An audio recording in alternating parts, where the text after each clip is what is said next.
तत्सवितुर्वरेण्यं नमः समय साराय स्वानुभूत्या चकासते चित्स्वभावाय भावाय सर्वभावान्तरच्छिदे देहादिक से भिन्न जो पर्यायों से पार ज्ञान स्वभावी आत्मा दे आनंद अपार।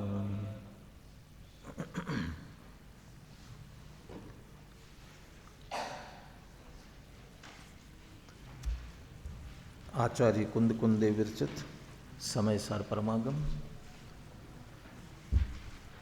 अमृतचंद्र आचार्य कृत इसकी आत्मख्याति टीका।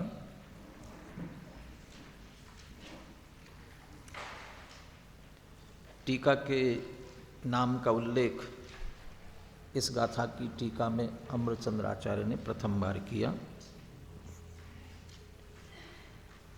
जिस निश्चय सम्यक दर्शन की चर्चा इस गाथा में अमृत कुंद कुंद आचार्य कर रहे हैं,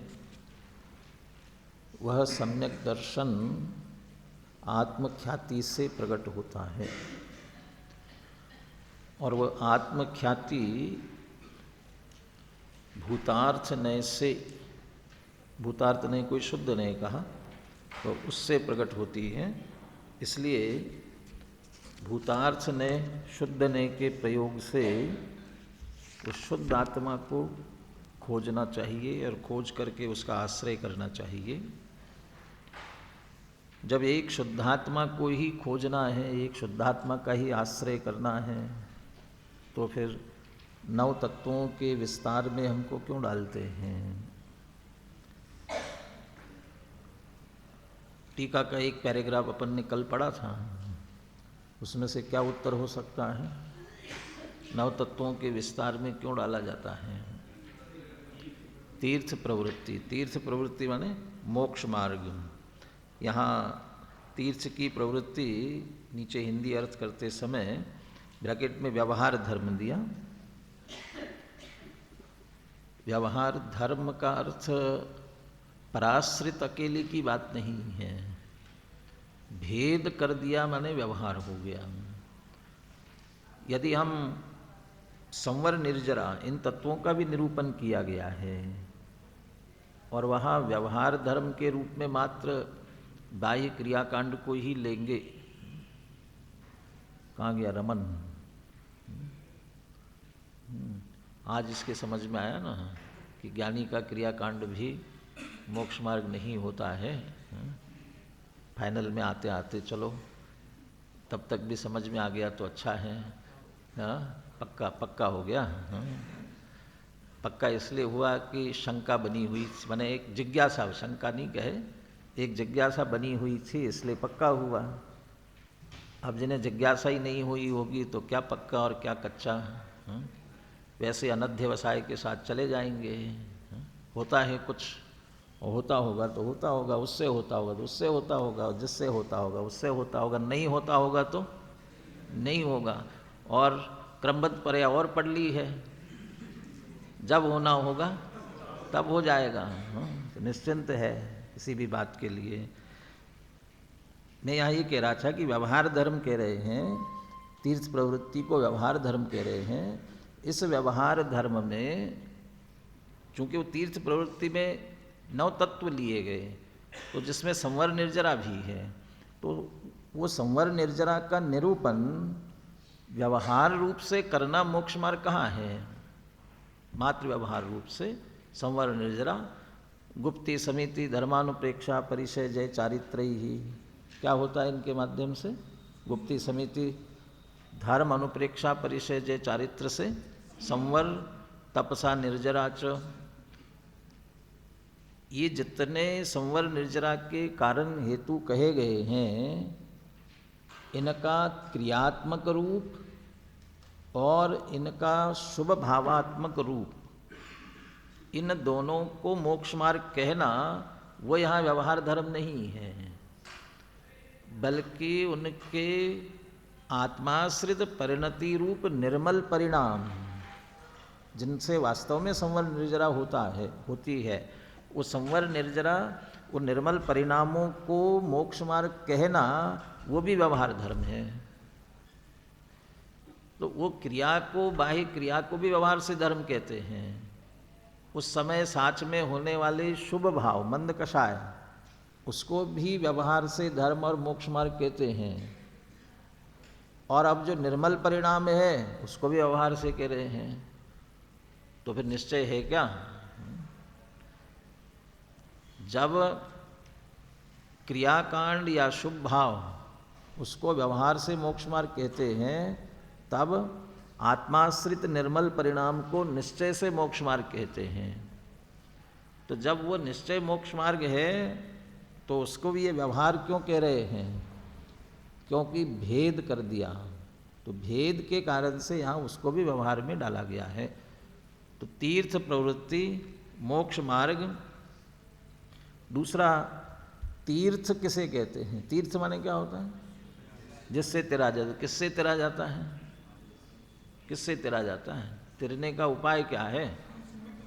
तो सम्यक दर्शन ज्ञान चारित्र क्या है? मोक्ष मार्ग है। तो मोक्ष मार्ग की प्रवृत्ति, तो मोक्ष मार्ग की प्रवृत्ति माने जय जिनमयम पवज्जह, यदि जिन मार्ग को, जिन मत को प्रवर्ताना चाहते हो।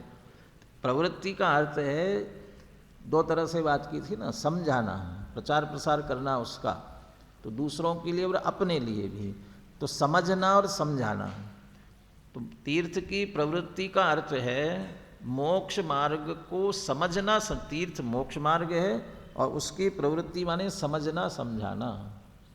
मोक्ष मार्ग को नव तत्वों का सहारा लिए बिना समझो समझाओ, कहते ये संभव नहीं है, इनके आश्रय से ही ये समझाया जा सकेगा। इसलिए समझने समझाने के लिए ये नव तत्वों का विस्तार किया गया है।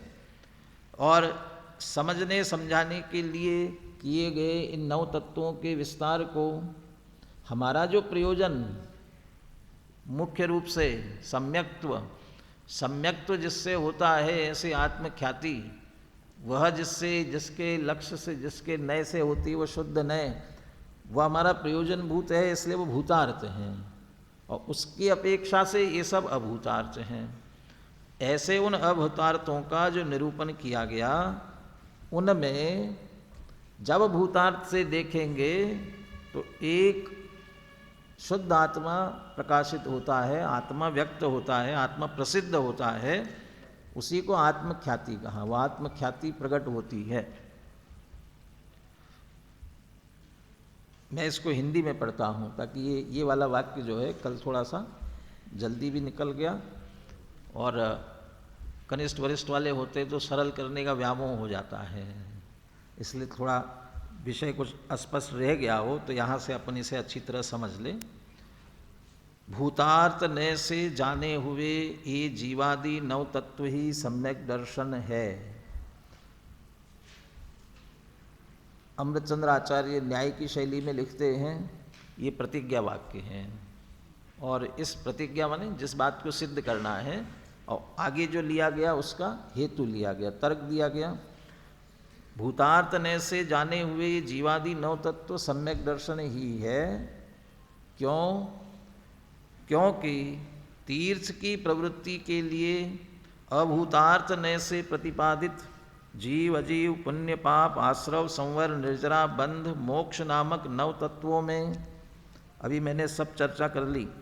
तीर्थ, तीर्थ की प्रवृत्ति, अभूतार्थ, इन सब की व्याख्या मैंने आपको बता दी।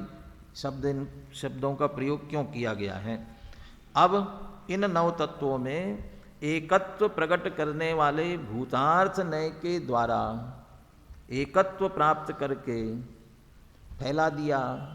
अब फैलाने के बाद फिर भूतार्थ से देखो और भूतार्थ से देखते हैं फिर एकत्व की प्राप्ति होगी। तो भूतार्थ नय से एकत्व प्राप्त करके शुद्ध नयात्मक आत्मख्याति प्रकट होती है। कुंद कुंद आचार्य भूतार्थ नय शब्द का प्रयोग करते हैं। तो भूतार्थ नय से एकत्व प्राप्त हो गया ना, और एकत्व प्राप्त हो गया, आत्मा व्यक्त हो गया, प्रकट हो गया, तो आत्मख्याति हो गई। फिर शुद्ध नय क्यों जोड़ते हैं बीच में? क्योंकि अगली गाथा में शुद्ध नय का स्वरूप बताना है। मैंने वो भूतार्थ ही है, लेकिन वो भूतार्थ नय वो शुद्ध नय है, शुद्ध नय वो भूतार्थ नय यहाँ, इसलिए भूतार्थ के साथ वो शुद्ध नय का भी प्रयोग कर रहे हैं ताकि आगे के विषय के साथ जुड़े। और एक कलश आने वाला है, आत्मानुभूति रीति शुद्ध नयात्मिकाया, तो ये उस तरफ मने बढ़ रहे हैं। और 14वीं गाथा शुद्ध नय को बताने वाली है, इसलिए भूतार्थ नय शुद्ध नय ही है, और वह आत्मा की अनुभूति वो शुद्ध नयात्मक जो कहलाती है वो इस कारण से कहलाती है, इसलिए शुद्ध नय का प्रयोग यहाँ बीच में कर दिया। भूतार्थ नय के द्वारा एकत्व प्राप्त करके शुद्ध नयात्मक आत्मख्याति प्रकट होती है, अर्थात आत्मानुभूति प्राप्त होती है। आत्मानुभूति उसको कहा था आत्मख्याति लक्षण, मूल संस्कृत में आत्मानुभूते है आत्मख्याति लक्षण आया। वो आत्मानुभूति कैसी है? वो आत्मख्याति लक्षण है जिसका, मैंने आत्मा की प्रसिद्धि हुई तो आत्मानुभूति हुई, मैंने आत्मानुभूति का लक्षण आत्मख्याति कहा, और वो शुद्ध नयात्मक है। जैसे ही शुद्ध नय दृष्टि में मुख्य होता है वैसे ही आत्मा प्रसिद्ध होता है, और आत्मा प्रसिद्ध होता है, आत्मख्याति होती है तो आत्मानुभूति होती है, और आत्मानुभूति होती है उसी का नाम सम्यक दर्शन है। इसलिए भूतार्थ नय से जब नौ तत्वों को देखेंगे तो सम्यक दर्शन प्रकट होता ही है। चलिए अब आगे इसी का विस्तार है। कैसे नौ तत्व क्यों फैलाए गए, कैसे फैलाए गए, फैले कैसे, आए कहाँ से, और फिर उनमें एकत्व कैसे देखना। अभूतार्थ भूतार्थ, ये कोई भी कार्य करने का ऐसे ही तरीका ही होता है, फैलाना फिर समेटना, फैलाना समेटना, ये ऐसे ही समझ लीजिए। तत्व ज्ञान में भी, नयों में भी नैगम संग्रह व्यवहार रुजुसूत्र ना, तो संग्रह व्यवहार ये चलता रहता है। नैगमादि सप्त ने अगले साल पढ़ेंगे, फाइनल वालों ने पढ़ लिया।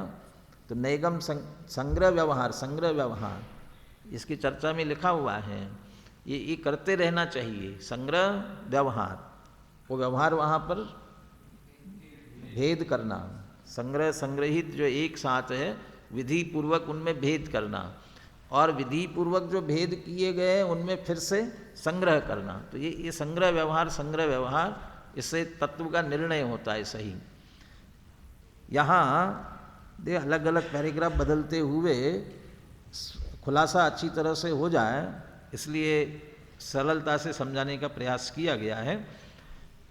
पहला जो पैराग्राफ ले रहे हैं इसमें परिस्थिति सामने रखी आपके, और उस परिस्थिति को फिर दो दृष्टिकोण से देखना कहा। वो परिस्थिति को दो दृष्टियों से देखो। देखो दृष्टियां भी लिखी आगे। पहले पैराग्राफ में क्या लिखा? बहिर्दृष्टया। उसके आगे क्या लिखा? तथा अंतर्दृष्टया। मेरे ख्याल से एक नहीं कर दिया उसमें, पैराग्राफ है कि नहीं इतने सारे? हाँ देखो 13वीं गाथा की टीका वही निकाली है ना सबने। अमोनी पहला पैराग्राफ, तत्र दूसरा, बहिर्दृष्टया तीसरा। हाँ अच्छा, वो फिर से संपादित हो गया ना। तो संपादित हो गया जब पेज को फिर से, वो ऊपर की संस्कृत टीका नीचे हिंदी, वो मिलानी होती है ना, तो एक आध दो पंक्ति चाहिए एक्स्ट्रा, तो उसको फिर मिला देते हैं। चलो अब ये देखना, अभी ये समझ लीजिए तत्र से लेकर के दो पंक्तियां हैं, दो वाक्य, पंक्ति नहीं, दो तीन पंक्तियों में दो वाक्य है। तद उभयम च जीवा जीव इति, ये परिस्थिति रखी सामने।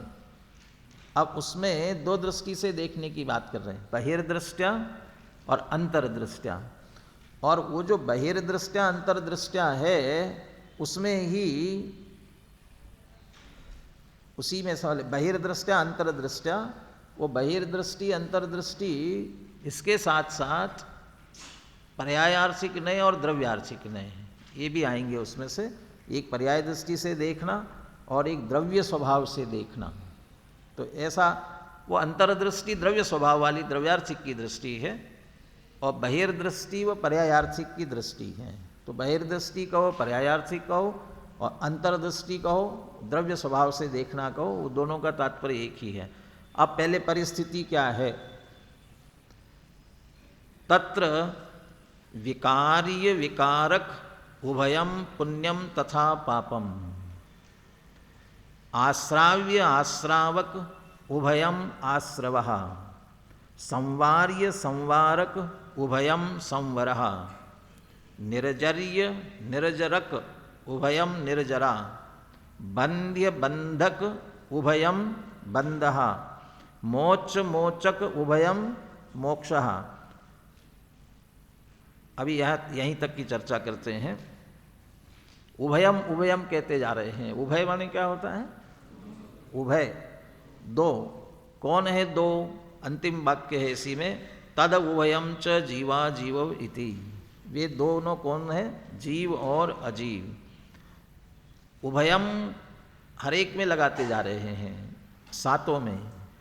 तद उभयम च जीवा जीवो, ये दो अलग निकाल लिए। वे जो उभय है वे जीव अजीव है, जो आप तत्व वाले 7 तत्व वाले पाठ में पढ़ते हैं। जीव अजीव तो मूल तत्व है और बाकी के 5 क्या हैं? उसी की, उस जीव अजीव की ही पर्याय हैं। तो तद उभयम जीवा जीवो, वे उभय जीव अजीव ये मूल हुए। अब उनमें से कौन दो दो क्या होते जाएंगे वे? कि उभयम पुण्यम पापम, दोनों पुण्य और पाप है। कैसे दोनों पुण्य और पाप? दोनों कैसे पुण्य है? जीव भी पुण्य अजीव भी पुण्य, जीव भी पाप अजीव भी पाप, दोनों होते हैं। किस कारण से? विकार्य विकारक, एक विकार्य है और दूसरा क्या है? विकारक है। विकार्य माने क्या? विकार्य माने मलिन होने योग्य, और विकारक विकार करने वाला, उसे विकार कराने वाला। मलिन होने योग्य, पुण्यम पापम, पुण्य और पाप दोनों को विकार्य शब्द से कहा। विकार्य माने मलिन होने योग्य। इसमें से ये तथ्य भी निकलता है, पाप तो आत्मा को विकारी मलिन करता ही है, पुण्य भी क्या करता है? आत्मा को विकारी मलिन करता है। इसमें विकार्य और विकारक, और आगे लिखा तद उभयम जीवा जीव उभयम ले रहे ना, तो विकार्य और विकारक, इसमें से विकार्य जीव है कि अजीव है? विकार्य मलिन होने योग्य कौन है? जीव है। और विकारक माने मलिन करने वाला कौन है? अजीव है। कौन मलिन होता है? जीव। और उसे मलिन कौन करता है? अजीव। माने अजीव जीव को मलिन कर देता है। बराबर है ना? करता है कि नहीं करता है? ये जितनी चर्चा ली जा रही है वो निमित्त की मुख्यता से। टोडरमल जी कहेंगे यहाँ निमित्त को प्रधान करके कथन किया है, तो निमित्त की अपेक्षा से लेना। आगे हेतु शब्द का प्रयोग भी करने वाले हैं, आगे हेतु शब्द आएगा। माने ये सब जो हेतु है निमित्त की अपेक्षा से, तो जीव जब मलिन रूप परिणमित होता है, और ये विकार्य शब्द में मलिन होता है, में पुण्य और पाप दोनों को लिया। पाप तो मलिन है ही, पुण्य भी कैसा है? मलिन है। पुण्य की परिभाषा व्याख्या की जाती है पुणातीति पुण्यम, माने क्या? जो पवित्र करे उसका नाम पुण्य। और फिर कहते हैं हाँ विकार्य, पुण्य पाप दोनों को विकारी करे, मलिन होने योग्य। तो ऐसा कैसे कह रहे हैं? जैसे नाचार्य कहते हैं पुण्य भी पाप है, वो पूरा पुण्य पाप अधिकार तो बंध की दृष्टि से मुख्यता से बात की। अशुभ भाव भी बांधता है तो शुभ भाव भी बांधता है, पाप बांधता है तो पुण्य भी बांधता है। बंधन के लिए दोनों ही कारण हैं। जैसे नाचार्य कहते हैं पाप पतित करता है, वैसे ही जो शुभ भाव है वह भी आत्म स्वभाव से पतित करने वाला होने के कारण से पाप है। तो आत्म स्वभाव से पतित करने की अपेक्षा वह भी पाप हुआ, और पाप को मलिन कहते हैं तो पुण्य भी मलिन हो गया। कर्ताकर्म अधिकार के प्रारंभ में जब आत्मा और आश्रव के भेद ज्ञान की चर्चा ली, वहाँ आश्रव को अशुचि कहा, मलिन कहा। जब अशुचि कहा, मलिन कहा, आश्रव को कहा, तो आश्रव दो प्रकार का है, शुभ अशुभ, शुभ पुण्य से, अशुभ पापस्य। तो आश्रव को कहा है, ऐसा नहीं कहा कि अशुभाश्रव अशुचि है और शुभाश्रव शुचि, ऐसा नहीं। शुभाशुभ दोनों आश्रव अशुचि है, तो शुभ भी अशुचि है वहाँ, तो इसलिए पुण्य भी अशुचि है, मलिन है। मैं ऐसा उदाहरण देता हूँ कि बढ़िया ये धुला हुआ अच्छा कुर्ता पहना हूँ और इसमें कीचड़ गिर जाए, कीचड़ लग जाए, तो क्या हो जाएगा, ये कुर्ता क्या हो जाएगा, अशुचि हो जाएगा, मलिन हो जाएगा। और बढ़िया शुद्ध केसर मंदिर में गए और जो केसर टीका लगाने के लिए है, अब वो गिर जाए तो कुर्ता क्या हो जाएगा, पवित्र हो जाएगा ना, शुचि हो जाएगा। ऐसा ही पहन करके हम चले जाएंगे कि नहीं, उतार क्यों उतार रहे हो, ये मैला हो गया। किससे मैला हो गया, केसर से मैला हो गया। तो केसर अशुद्ध थी कि शुद्ध थी, कि नहीं, शुद्ध केसर थी, केसर शुद्ध थी, कुर्ता क्यों मलिन हो गया, कि नहीं। वो ऐसा पाप से मलिन होता है, पुण्य से भी मलिन होता है, इसलिए दोनों विकार्य विकारक। तो विकार्य विकारक उभयम पुण्यम तथा पापम। विकार्य शब्द का अर्थ सब जगह मलिनता मत लेना, कहीं कहीं विकार्य का अर्थ विशेष कार्य के अर्थ में भी होता है। तो प्रकरण के अनुसार चूंकि यहाँ पुण्य पाप लिए गए हैं, दोनों मलिन भाव है, इसलिए दोनों ही विकार्य और विकारक। तो आत्मा विकारी होने योग्य और जीव विकारी होने योग्य, और अजीव उसके विकार का हेतु है, और दोनों को पुण्य और पाप कहा जाता है। आश्राव्य आश्रावक उभयम आश्रव। आश्राव्य आश्रवित होने योग्य। अब यहाँ विचार करो, आश्रवित होने योग्य कौन है, कौन आश्रवित होने योग्य है, कौन आश्रवित होता है। जब जीव मोह राग द्वेष विकारी भाव करता है तब क्या होता है, कर्म आश्रवित होते हैं, कर्म आश्रवित होते हैं ना, कर्म आते हैं।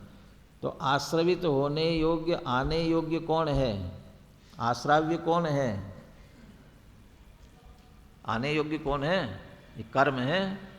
और आश्रव करने वाला कौन है, जीव है।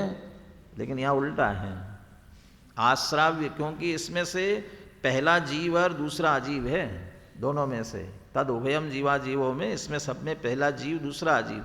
तो आश्राव्य आश्रव होने योग्य जीव और आश्रव करने वाला अजीव है, ऐसा कैसे हो गया। कर्म आता है ना, आने योग्य तो कर्म हुआ ना, वो कर्म आते हैं, ऐसा जो आश्रव किसमें होगा, इस दृष्टि से देखना है। तो आश्रव के होने योग्य, जहाँ आश्रव होगा कर्मों का, इस रूप होने योग्य वो जीव है, जीव में होगा। और वो कर्म आवे ऐसी क्रिया कौन कराएगा, ये अजीव कराएगा, इसलिए वह अजीव आश्रावक है और जीव आश्राव्य है। संवार्य संवारक, संवर होने योग्य जीव और संवर करने वाला अजीव। कौन संवर करता है, अभी अभी अपन तत्व की बात करते हुए किया था, निश्चय धर्म की बात करते हुए, निश्चय मोक्ष मार्ग, संवर निर्जरा। कौन है निश्चय संवर निर्जरा में, निश्चय संवर कौन है, आत्माश्रित निर्मल परिणाम। मैंने संवर कौन करता है, वो बाह्य की क्रिया नहीं करती है, शुभ भाव नहीं करता है, संवर संवर करता है तो आत्मा का निर्मल परिणाम करता है। तो संवर करने वाला तो संवरक होता है, संवारक। तो जीव के निर्मल परिणाम संवारक हुए ना, या कह रहे नहीं, कर्म संवारक है। तो कर्म को संवारक किस अपेक्षा कह रहे हैं, कर्मों को संवारक क्यों कह रहे हैं। यहाँ संवर का अर्थ भी कर्मों का आना रुकना, तो वो कहाँ रुक रहे हैं, ये सारी क्रिया कहाँ होगी कि आत्मा में। इसलिए जीव संवार्य है और उस संवार्य उस रूप में होने के लिए वो अजीव हेतु बनता है, इसलिए संवारक। ऐसे निर्जर्य निर्जरक, निर्जरा होने योग्य, इसी तरह आत्मा जीव और वो निर्जरा करने वाला वो अजीव, उसका हेतु निमित्त के रूप में। बंध्य बंधक, बंध्य कौन बंध रहा है, बंधन के योग्य कौन हो रहा है, और बंध करा कौन रहा है, अजीव। मोक्ष मोचक, मुक्त होने योग्य कौन है, जीव। और मोचक, मुक्त कराएगा कौन, जब कर्म मुक्त नहीं कराएंगे तब तक मुक्त नहीं हो सकते हो, वो हेतु निमित्त के रूप में मोचक। मोक्षः, स्वयं ये हेतु दे रहे, ये दो दो क्यों ले रहे हैं सब जगह। स्वयं एकस्य पुण्य पाप आश्रव संवर निर्जरा बंध मोक्ष अनुपत्ते। जीव अजीव किसी एक को खड़ा करो, एक को अकेला, और ये 7 तत्व घटित कर दो, नहीं बन पाएंगे। कोई को भी, जीव हो चाहे अजीव हो, माने अकेला जीव पुण्य पापादि 7 रूप नहीं हो पाएगा, अकेला अजीव भी नहीं हो पाएगा। दोनों परस्पर निमित्त नैमित्तिक रूप से होते हैं जीव अजीव, तब ये 7 खड़े होते हैं, अन्यथा ये 7 खड़े नहीं होते। इसलिए कह रहे हैं ये दोनों को कह रहे हैं, पुण्यम पापम उभयम उभयम कह कर के जो बात की वो इसलिए स्वयं एकस्य, एक की ये नहीं हो सकती है।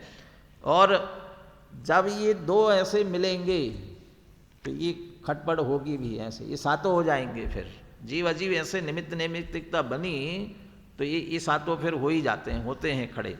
तो एक के नहीं होंगे और दोनों के परस्पर निमित्त नैमित्तिक बना हुआ, तो इस तरह 7 तत्व खड़े होते हैं। समय सार में आगे इनको 2 शब्दों से कहा, समय सार में कहा उसे संज्ञ और असंज्ञ कहा, संज्ञ आश्रव असंज्ञ आश्रव इत्यादि संज्ञ के रूप में कहा। और जो चेतन है वो संज्ञ है, अचेतन है वो असंज्ञ है। माने इसमें जो जीवाश्रवादी कहे जा रहे हैं वे संज्ञ, और अजीवाश्रवादी हैं वे असंज्ञ कहलाएंगे। और द्रव्य संग्रह में क्या कहा इनको, द्रव्याश्रव और भावाश्रव, द्रव्यबंध भावबंध। तो उसमें से जो द्रव्य वाला है वो किस में जाएगा, अजीव में जाएगा, और भाव वाला है वो जीव में जाएगा। तो ये अलग अलग अपेक्षाओं से विवेचन करते हैं। यहाँ हम ऐसा कह सकते हैं कि दुभयम जीवाजीवो कह रहे हैं, जीव पुण्य अजीव पुण्य, जीव पाप अजीव पाप, ऐसा कह सकते हैं। ये तो स्थिति हुई अकेला एक, कि कोई गीत भी गाया जाता है ना, सब साथी मिल कर के चलो काम करो, अकेला एक कुछ नहीं कर पाएगा, इसलिए सब मिल कर के काम करो।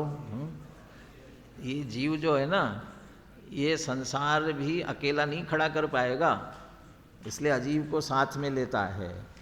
और मोक्ष भी जाना होगा ना, अकेले नहीं जा पाएगा, अकेले नहीं जा पाएगा। माने वो अकेले की क्रिया नहीं है, वो निमित्त रूप में विकारी होने पर कर्म निमित्त बना है, हेतु बना है, तो हेतु छूट जाना चाहिए ना। जब निमित्त दूर हो जाता है तो नैमित्तिक भाव भी दूर हो जाता है, तब सहज स्वाभाविक भाव प्रकट होता है। इसलिए ये सहज दोनों में संबंध है। साथी हाथ बढ़ाना, है ना, साथी हाथ बढ़े ना, एक अकेला थक जाएगा। इसलिए वो जीव कहता है भैया मैं अकेला संसार खड़ा नहीं कर सकता हूँ, वो जीव अजीव से कहता है तुम भी हाथ बढ़ाओ, वो हाथ पकड़ता है तो फिर ये पूरा संसार खड़ा हो जाता है। और थक जाता है, छोड़ना चाहता है तो ये तुम अकेले नहीं छोड़ पाओगे, मेरे सहयोग के बिना। संवारक, निर्जर्य और मोच मोचक, वहाँ तक भी माने कर्म का हेतुपना बराबर सब में चलने वाला है। ये दोनों की ऐसी स्थिति बन रही है, ये बताई। जीव के यदि संसार अवस्था में देखा जाए तो वर्तमान में पुण्य पाप आश्रव बंध ये स्थिति है। अब इस स्थिति में ये स्थिति है और ये संवर निर्जरा पूर्वक मोक्ष करना चाहता है, ये परिस्थिति। और ये सभी जीव अजीव के निमित्त नैमित्तिक पने के कारण से इस तरह स्थिति खड़ी होती है।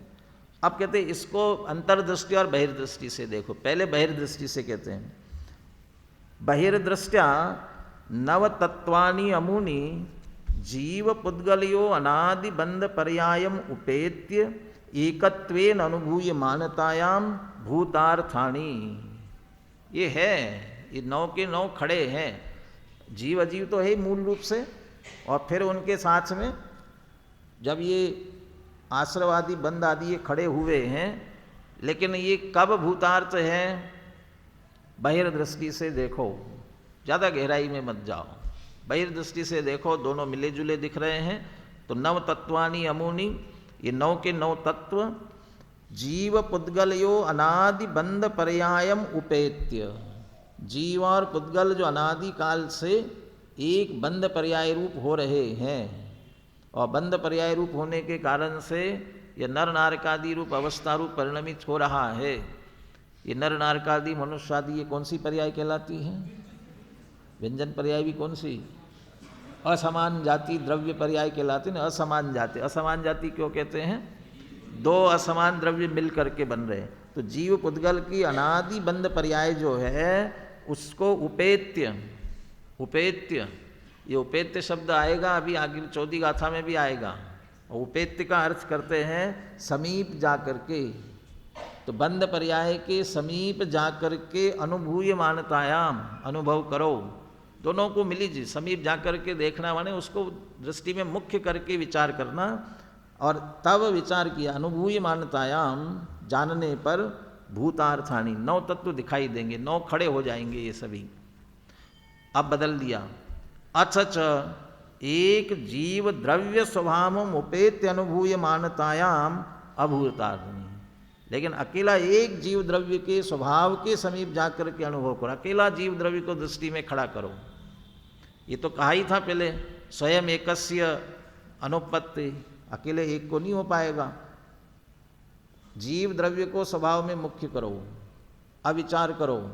यदि नहीं खड़े ही नहीं होंगे, तो खड़े नहीं होंगे तो वहाँ का नहीं है, ये कोई नहीं है, तो उस दृष्टि से कहेंगे अभूता। एक जीव द्रव्य स्वभाव के समीप जाकर अनुभव करते हैं तो ये नौ के नौ अभूतार्थ है, कुछ नहीं है।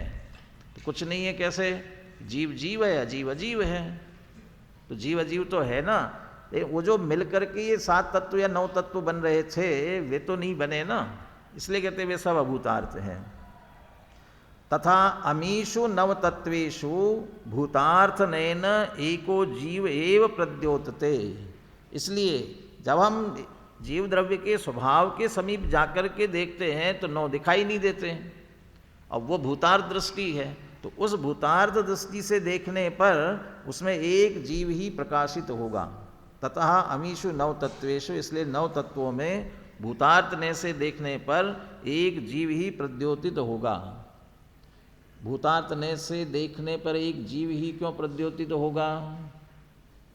क्योंकि वो एक द्रव्य स्वभाव को देखना भूतार्थने का कार्य है, और वो भूतार्थने से देखेंगे तो एक जीव दिखाई देगा, और एक दिखाई देगा तो बाकी नौ तत्व अभूतार्थ होंगे, तो इसलिए एक जीव ही प्रकाशित होगा। आपके बहिर्दृष्टि से देखने में या फिर भूतार्थ ने तो लगा दिया था ना, फिर अंतर्दृष्टि लगा रहे वहाँ पर। तथा अंतर्दृष्ट्या ज्ञायको भावो जीवः जीवस्य विकार हेतुर अजीवः। केवल जीव, अब यहाँ मैं वहाँ पर विकारी का अर्थ जो कह रहा था ना, विशेष कार्य अलग जहाँ प्रकरण के अनुसार लेना, यहाँ विकार का अर्थ बदल जाएगा। यहाँ कह रहे हैं तथा अंतर्दृष्ट्या ज्ञायको भावो जीवः जीवस्य विकार हेतुर अजीवः। कहते वो जो परिस्थिति थी ना, उसमें बहिर्दृष्टि से देखा था तो दोनों एक में एक दिखाई दे रहे थे, अनादि बंध पर्याय, असमान जाति रूप दोनों एक में एक होकर के एक पर्याय हुई थी, उस दृष्टि से देखा था, और नौ तत्व खड़े हुए थे। अब कहते हैं अंतर्दृष्टि से देखो तो उसमें से एक जीव है और एक अजीव है, भिन्न भिन्न दिखाई देंगे अंतर्दृष्टि से देखने पर। जीव कौन है? उसमें से ज्ञायक है वह जीव है, और दूसरा वह जीव है, और उस जीव के विकार का जो हेतु बन रहा है वो कौन है? वह जीव है। जो ये गायक है, चेतन है, तो जड़ है, पुद्गल है, सीधा यहाँ पर आजीव शब्द से कहा उसे। चूँकि 7 तत्वों में 9 तत्वों में अजीव लिया हुआ है, मुख्य रूप से पुद्गल ही है उसमें। यहाँ वो जीव है, वह भाव और जीव के विकार का हेतु अजीव। विकार कौन सा? पुण्य पाप, अकेला पुण्य पाप नहीं है। देखिए, केवल जीव विकाराश्च पुण्य पाप आश्रव संवर निर्जरा बंध मोक्ष लक्षणा। केवल जीव विकारा कौन कौन? जीव के कौन कौन से विकार? पुण्य पाप आश्रव संवर निर्जरा बंध और मोक्ष, ये सब जीव के विकार है। संवर निर्जरा भी विकार है, मोक्ष भी विकार है। पुण्य पाप आश्रव बंध को विकार कहो तो ठीक है, लेकिन संवर निर्जरा मोक्ष इसको भी विकार कहोगे क्या? यहाँ विकार शब्द का अर्थ विशेष कार्य के अर्थ में लेना। वहाँ जब पहला लिया विकारी विकारक उभयम पुण्य पाप, वहाँ तो मलिन है, लेकिन यहाँ विशेष कार्य के अर्थ में लेना। तो जो जीव है वह विकार है, और विकार हेतु केवल अजीव विकार हेतु, और जो केवल अजीव है ना वो सिर्फ हेतु है। वे कौन है? उनके नाम भी क्या है? जिसको हम द्रव्याश्रव द्रव्य पुण्य आदि के रूप में कहते हैं, द्रव्य बंध द्रव्य मोक्ष आदि के रूप में कहते हैं, वे भी सभी वे ही हैं। पुण्य पाप आश्रव संवर निर्जरा बंध मोक्षा इति, तो वे उनमें भी है। माने जब अंतर्दृष्टि से देखोगे तो इधर ज्ञायक भाव भी आश्रव बंध संवर निर्जरा मोक्ष रूप हो रहा है। जो संवार्य है ना वो जीव आश्रव है, जीव संवर है, आश्राव्य है वो जीव आश्रव, बंध्य है वो जीव बंध है, और उसका जो हेतु बन रहा है वह अजीव है। द्रव्य आश्रव भाव आश्रव की जब बात करते हैं तो जीव जब मोह राग द्वेष रूप परिणमित होता है उन भावों को भावाश्रव कहते हैं, और जब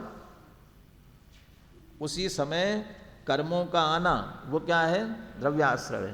देखिए वहाँ हेतु बदल गया, वहाँ जो है वहाँ हेतु बदल गया। वहाँ जीव के परिणामों को हेतु कहा, कारण जीव के उन विकारी भावों के कारण कर्म आते हैं, तो भावाश्रव को हेतु कहा और द्रव्याश्रव को कार्य के रूप में लिया। यहाँ जीव आश्राव्य हो रहा है और उसका हेतु अजीव है। यहाँ जीव को मुख्य रखा कार्य के रूप में, विकारी होने के रूप में, और उसका हेतु अजीव को रखा गया। तो जो ये दोनों के अपने अपने कार्य हो रहे हैं। जीव अपने में मोह राग द्वेषादि रूप पुण्य पाप रूप निर्मल परिणाम रूप जो कुछ हो रहा है, ये जीव में होने वाले पुण्य पाप आश्रव बंध संवर निर्जरा मोक्ष, और उसी समय कर्म में जो स्थिति हो रही है वह केवल जीव अजीव विकार हेतु। जो अजीव है वो उनका सिर्फ हेतु है, निमित्त है। उनके नाम भी सभी पुण्य पाप आश्रव संवर निर्जरा बंध मोक्ष है। अभी यहाँ पर 14 तत्व खड़े हो गए। वैसे 9 9 18 होना चाहिए, 18 नहीं होंगे, 16 होंगे, क्यों? जीव अजीव तो मूल है, उनको अलग रख लिया। जीव है ना, वो जीव ही पुण्य पाप आश्रव बंध संवर निर्जरा मोक्ष रूप होता है, और जो अजीव है वह भी पुण्य पाप आश्रव बंध संवर निर्जरा मोक्ष रूप होता है। तो जीव में होने वाले जीव के, अजीव में होने वाले अजीव के, तो वे 7 7 14 हो गए, और मूल में जीव अजीव तो है ही, वे हो गए। लेकिन जब सामान्य रूप से लेते हैं तो 9 तत्व लेते हैं, उन दोनों को मिलाकर के एक ही कहा जाता है। अब ये पुनः 9 तत्वानि अमूनि, अब ये 9 फिर भी 9 ही कह दिया उनको। एक जीव के भाव है और उनमें हेतु बनने वाले वो अजीव है, इसमें ज्ञायक भाव कहा उसको। इसके बाद भी चाहे वह आश्रव बंध में विकारी हो रहा है, पुण्य पाप रूप हो रहा है, तब भी ज्ञायक भाव है। संवर निर्जरा और मोक्ष होता है तब तो ज्ञायक है ही, लेकिन जब वह विकारी हो रहा है उस समय भी ज्ञायक है। इसमें अब दृष्टि बदल करके देखना है। अभी पढ़ते हैं, ऐसे विशेष खुलासा अपन रात्रि में करेंगे। 9 तत्वानि अमून्यपि जीव द्रव्य स्वभावम अपोह्य स्वपर प्रत्यय एक द्रव्य पर्यायत्वेन अनुभूय मानतायाम भूतार्थानि। इन 9 तत्वों को देखो, लेकिन जब 9 को देखो ना तब जीव द्रव्य के स्वभाव को गौण कर देना। जीव द्रव्य स्वभावम अपोह्य, क्या मुख्य करना? स्वपर प्रत्यय एक द्रव्य पर्याय, दोनों के निमित्त से मिली जुली जो अवस्था हो रही है उसको मुख्य करना दृष्टि में। जब वो दोनों की मिलीजुली अवस्था पर्याय को मुख्य करते हो तब अनुभूति मान्यताया माने उसे मुख्य करके देखना जानना, तब भूतार्थानी 9 तत्व ये हैं, 9 तत्व आपको दिखाई देंगे। अथ च, अब दृष्टि बदलो, क्या करो? सकल कालमेव अस्खलंतम एकम जीव द्रव्य स्वभावम उपेत्य। अब क्या करो? जो सर्वकाल कभी नहीं छूटने वाला अस्खलित एक जो जीव द्रव्य का स्वभाव है, कौन सा स्वभाव जो नहीं छूटा? एक ज्ञायक भाव, चाहे प्रमत्त हो अप्रमत्त हो, उसमें एक ज्ञायक भाव रहता है, वो चैतन्य स्वभाव, वो सकल कालम एव अस्खलंतम एकम, वो जो जीव द्रव्य स्वभाव है उसके समीप जाओ, उसको दृष्टि में मुख्य करो, और उसको दृष्टि में मुख्य करके अनुभव करते हैं तब अभूतार्थानी, ये कुछ नव नहीं दिखाई देंगे आपको। तब क्या होगा? तथा अमीषु अपि नव तत्वेषु भूतार्थ नयेन एको जीव एव प्रद्योत्तते। तब इन 9 तत्वों में भी भूतार्थ नय से एक जीव ही प्रकाशित होगा। बस वो द्रव्य स्वभाव को, और द्रव्य स्वभाव जो कि ज्ञायक भाव है उसको दृष्टि में मुख्य करना पड़ेगा। एवं असौ एकत्वेन द्योतमानः शुद्ध नयत्वेन अनुभूयत एव, वो जो एकत्व प्रकाशमान होगा वो शुद्ध नय से निश्चित रूप से अनुभव में आता ही है। या तो अनुभूति सा आत्मख्याति रेव, तब जो अनुभूति होगी वो आत्मा की प्रसिद्धि ही है। आत्मख्यातिस्तु सम्यक दर्शनमेव, और आत्मा की ख्याति क्या है? सम्यक दर्शन है। इति समस्तमेव निर्वध्यम, ये समस्त क्या है? निर्दोष है, निर्बाध है, निश्चित रूप से ऐसी प्रक्रिया घटित होती है। जो करना चाहे इस मार्ग से उसे निश्चित रूप से होता है, ऐसा अमृतचंद्र आचार्य गारंटी दे रहे हैं। लेकिन मराठी में कहावत है, केल्याने होत आहे रे आधी केलेची पाहिजे। ऐसा वो भी कर्तृत्व की बात हुई, पुरुषार्थ की बात हुई, करने से होता है, पहले करना पड़ेगा। इसका अर्थ अभी तक हमारी बहिर्दृष्टि पर्याय दृष्टि मुख्य हो रही है, ये वर्णन तो कर दिया कि सब निर्बाध है, ऐसा होगा निश्चित रूप से। लेकिन कब होगा? जब अपनी दृष्टि में अस्खलित एक द्रव्य स्वभाव को हम मुख्य करेंगे, उस स्वभाव को मुख्य करके आत्मख्याति और सम्यक दर्शन प्रकट हो, इसी मंगल भावना के साथ।